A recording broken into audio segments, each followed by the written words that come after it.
Hey YouTube, today we're going to be looking at vintage 357 Magnum revolvers, and we're going to do a comparison I've done in the past before, but we're going to make it a little more fair than what I've done in the past. So what we have here in front of us, we have a vintage Colt Python chambered in 357 Magnum, and we have a vintage Smith and Wesson 686-1 chambered in 357 Magnum. And before we go any further, I'm going to let you know that neither one of these guns have anything in them, and we are cleared to make this video. So this is an age-old question about which one is quote-unquote better, the Colt or the Smith and Wesson revolvers. And we're only talking about vintage revolvers. Now, I did this video a long time ago, and I compared a vintage Colt Python, and I compared it to one of my Smith & Wesson 686s, but the Smith & Wesson revolver had some work done to it, and it was a lot closer than it really should have been. So we're going to do a fair fight today. Fair fight. So on top here, we have a Colt Python. This one's a stainless steel. This is a bright stainless steel, so it's real shiny. And this particular gun was manufactured in 1984. So about the closest you can get to it is what I have here. This is a Smith & Wesson 686 that I recently acquired. And this is a -1, and the -1 came out in 1986, and -2 came out in 1987. So by process of elimination, I'm going to say that this one was manufactured in 1986. So they're about 2 years apart, and both of them are untouched. There's nothing done to them whatsoever. So we're going to pick them up, and I'm going to show you some of the differences. Now, when you would go to the store, you would see these two laying here just like this in the mid-80s in the showcase, and you could buy 2 of these Smith & Wessons for what you could buy 1 of these Colts for. And that's going to be a problem for a lot of people. And there's a lot of people out there on this earth that are not salesmen. And in order to sell something that costs that much more, substantially more, double, you have to sell the product. You have to tell the person what they're getting for their extra money. And that's what I'm going to do today. I'm going to show you some of the differences. Neither one of these are bad, folks. You can't go wrong with either one of them. They're both great revolvers, but I'm going to show you where your extra money goes. So when you pick up Smith & Wesson, this is going to be the half price one, we'll call it. Comes with beautiful wood grips on them. As you can see, I love Smith & Wesson grips. I've always mentioned that. I've always loved them, and I'm going to show you some of the close-ups of it. It says Smith & Wesson on one side. It has their little logo right here. It has medallions that say Smith & Wesson. The grips are gorgeous on it. It has somewhat of a target hammer on it with spurs on it. It's got adjustable sights for windage and elevation with a red outline on it, white outline on it. It's got a red ramp up front. On the other side, it's going to say Smith & Wesson 357 Magnum. It's going to have all their stuff where it was made. Same thing over here. It's got little medallions on the side. With all the 686s, it comes with a speed loader cutout on the grip. So when you're opening it up, you can use speed loaders without it interfering with the grips. The the trigger on it is smooth on a 686, and of course there's no lock or anything on that. It features a full underlug on it. Now with a Smith & Wesson revolver, this is where a lot of Smith & Wesson people, what they love about them. You push on the cylinder release to release this. So their argument is, Smith & Wesson people's argument, I'm going to give you both sides of this. When you're shooting this thing, if you're in some kind of competition, they say it's more intuitive to push on this release to eject the shells out of it and then go back in. You don't have to change your grip stance. You can just push on this and the cylinder releases. Now, that's all up for argument and how you train with your weapon, but it's never been a problem with me. On top, the top is serrated right here. It cuts down on the glare a little bit, and so is the top of the sight. So basically, the whole top strap is serrated on this. So the Smith & Wesson, with their revolvers, you have 2 points of lockup here. It locks up here and back here with the little hand on the bottom that catches it. So you have 2 places where it locks up. Now, Smith and Wesson revolvers, they work really smooth.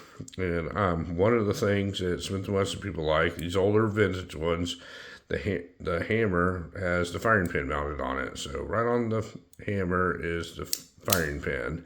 It is not in the frame, and Smith and Wesson people that live, breathe, and worship these things thinks that that is the greatest thing ever, and it is not a bad thing. But I don't know if it's better or anything like that. But basically, this is your basic Smith & Wesson you would have gotten in the mid-'80s when you went in there and bought one. So we're going to take it and look at the Colt.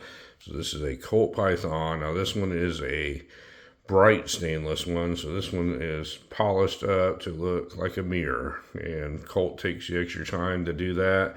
And some of the differences in this is it's got this vented rib on top of it.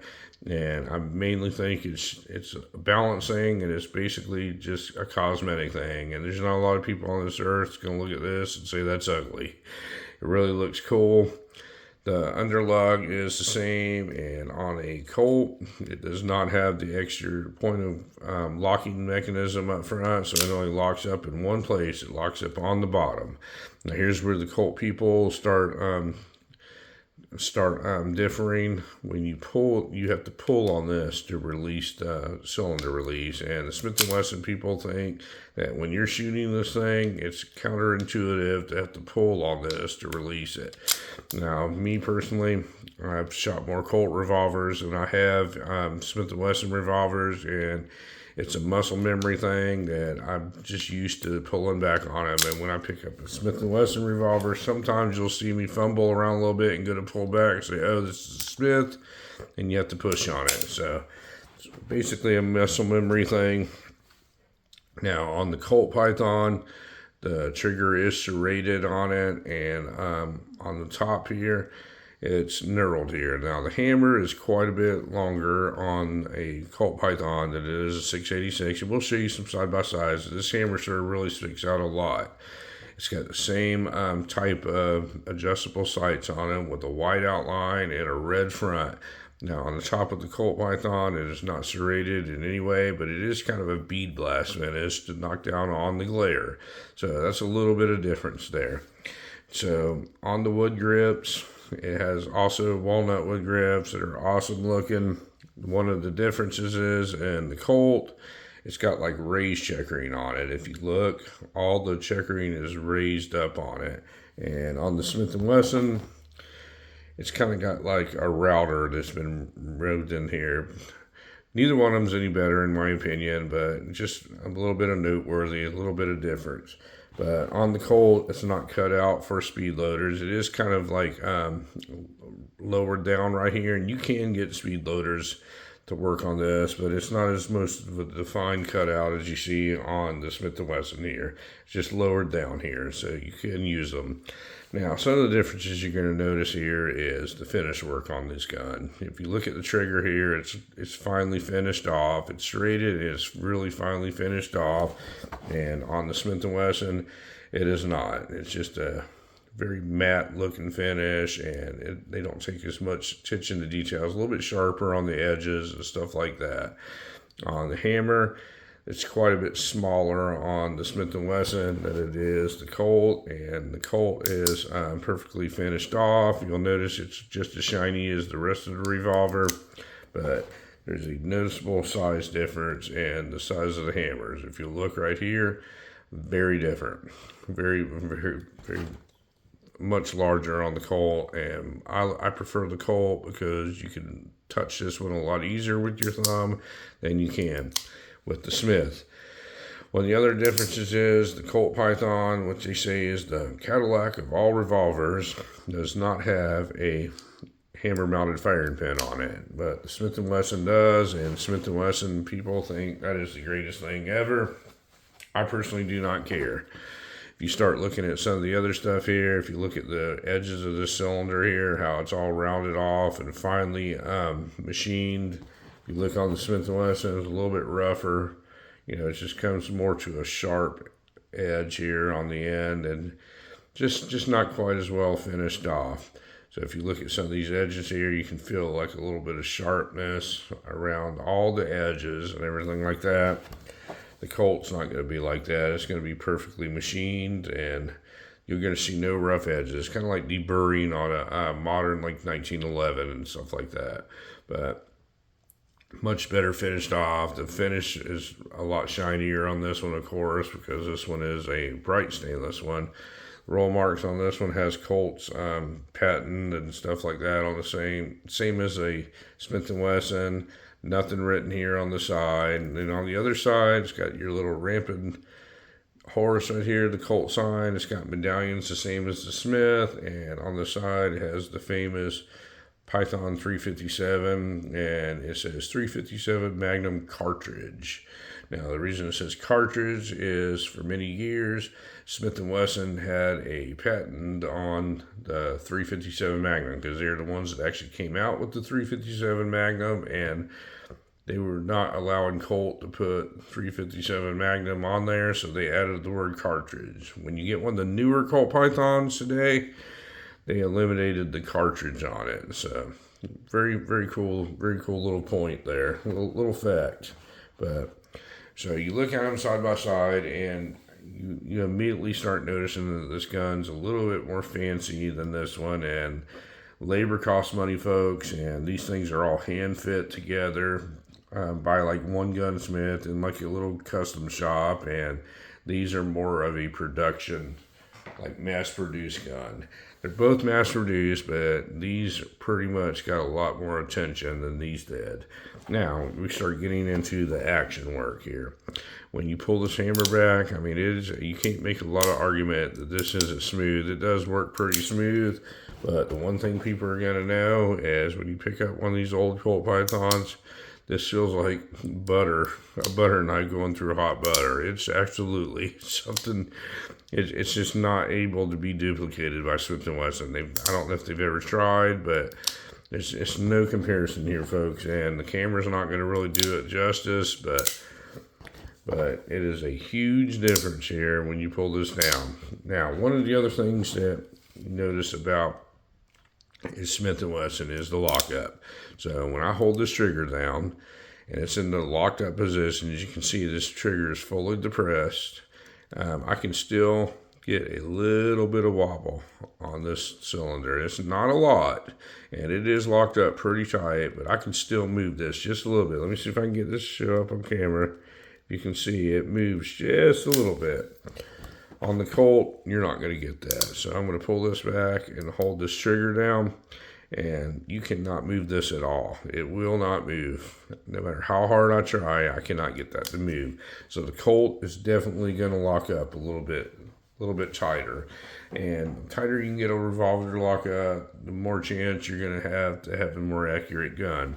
Now, the barrels in a Colt Python, they're built like a cone, so they're more depressed, or they're more coned down on the end, so it gives a tighter fit when the bullet's releasing, and they say that makes that a little bit more accurate than the Smith & Wesson. I don't know that to be true, but I know that if you were to put both of these in a bench rest, would take the human factor out of it, the Colt is going to be a little bit more accurate than the Smith & Wesson is. I mean, it's just a fact. Now, there's people out there that's going to argue they can shoot their Smith & Wesson a lot better than they can shoot their Colt, and I'm sure that's true because people that train with their weapons, they know their weapons. Now, we're going to get into the meat and the potatoes about it. We're going to talk about the trigger pull on them. We've already talked about the smooth actions on each one of them, and the Colt, there's no doubt a smoother action on the inside than it is the Smith & Wesson. Now, we're going to talk about the trigger pulls. So we're going to get a little cheap Lyman trigger gauge here, and we're going to see what we do here. So we're going to start off with what most people do. We're going to do the single action on each one of these. Neither one of these has ever been touched. There's been no kind of work done to it. We're going to put this on here, and we're just going to pull this trigger on here and see what the trigger pull is. And we're looking at somewhere around 5 pounds on the Colt Python, untouched, out of the box. We're going to do the same thing with the Smith. We're going to pull the hammer back And we're going to do this. See what we're going to get out of this one. And we're going to get about 4.5 pounds. So the Python was slightly over 5 on the first pull, and the Smith and Wesson is going to be slightly under 5, so it's going to be 4. Very close, folks, and there's not many revolvers out there that are going to have a bad single action pull. Now, where all the money is going to be in the double action. So this is where we're going to make the comparison here with this Colt Python, with this hand-polished, hand-fitted action that works as smooth. We're going to see where one of these things fit in the double action. So we're going to sit there, and I'm going to reset this thing here, and we're just going to pull this back, and we're going to get, on the first pull, we're going to get around 9 pounds. We're going to try it again, see what we can come up with, and I'm going to reset it first. And we're going to get 10 pounds on that one. So we're going to get between 9 and 10 pounds on a double action pull with me working this. Now we're going to do the Smith and Wesson here, the untouched Smith and Wesson, and it's going to show 11 pounds on this first one. And then the second one, it's going to read over. Let's do them both again. That's going to show an over, so it's too much to read on here. And on the Colt, we're going to do one more pull, and it's going to be 9 pounds. So basically, you're going to have a good 9-pound pull on this one, and this one you're going to have over 12 pounds most of the times when you pull it. And when you pull this trigger back, it's going to be so smooth on this Colt. It's just, there is no comparison, folks, when you do it. The Smith & Wesson is going to be substantially heavier. And when you have a substantially heavier trigger, the accuracy is going to be affected by that when you're holding it. It just takes a lot more effort to pull that double action trigger back than you do on the famous Colt Python. So, big difference here in the way that they look, the amount of attention they paid to detail, the handwork that goes on the action on the inside here makes this action a lot nicer, a lot smoother, a lot lighter trigger pull, a lot better trigger on it. Now, what a lot of people talk about these Colt Pythons is they say they're very fragile on the inside, and you can't get people to work on them. That is true about getting the people to work on them. There's not a lot of people here that are left that really know how to work on one of these. These things are like a Swiss watch on the inside. They're very complicated, a lot of moving parts and stuff to make this action this smooth. Almost anybody can take one of these Smith & Wessons apart. Almost anybody. That's why they're very easy to get the action cleaned up on them and get them performing close to what this Colt Python is. And I have other ones that have had that done, and they are exceptional. But the point is, when you're buying something, you have to do that kind of work. You have to take it to a gunsmith, or you have to be skilled enough yourself to do that. But almost anybody can take them apart. The side plate on the Smith & Wesson is on the right-hand side. It's removed off of here. And on the Colt, it is on this side. You can take the side plate off on this side, so it's completely opposite. They don't look anything the same. The Python has like what they call a leaf spring, like a V-shaped mainspring in them that works, and Smith & Wesson just has a single spring that runs up. Now, I don't know which one's better or more durable or anything like that. I just know that there's a definite difference when you pull these actions back, with the Colt being a far smoother working action on the end. Now, as far as these things going out of time, I have shot thousands of rounds through Colt Pythons in my life. Thousands. And I have never had one of these things go out of time, ever. It's never happened to me. So I think the internet has caused a lot of problems with certain things. If one person has something go wrong, or a couple of people have something go wrong, it becomes an epidemic when it makes it to the internet. Colt Python is not fragile, folks. It's not. You can sit there and shoot magnum loads through this thing all day long. You're not going to hurt it. However, if you ever do have a problem with the Colt Python, you are going to have a hard time finding parts or finding a competent gunsmith that is able to work on this gun and take it apart and fix it or enhance it or anything like that, you're going to have a lot more people that know how to work on the Smith and Wesson than you do the Colt. So that is something to take into account when you're looking at buying one of these older revolvers. As far as looks, it's going to be just a personal preference thing. I mean, I think personally the Colt Python is a better looking gun. Just all these cool little machined out lines and the way it looks in it, I think it is a better looking revolver. However, when you look at a Smith and Wesson, I do not think it's a bad looking revolver at all. I think they are fantastic looking and they are very well made. Smith and Wesson really had their stuff together when they made these older pre-lock vintage revolvers. They really got it right. They just decided to cut costs down. Not really cut costs down. They decided not to go the extra step and drive the cost of them up like these Colts did. And that ultimately cost Colt in the end because people were not buying these things and they stopped making them for over 20 years. They didn't make these Colt Pythons, and they just came out with them a couple years ago, and they figured out a way to do them with the new technology, the CNC machines, and they are fantastic.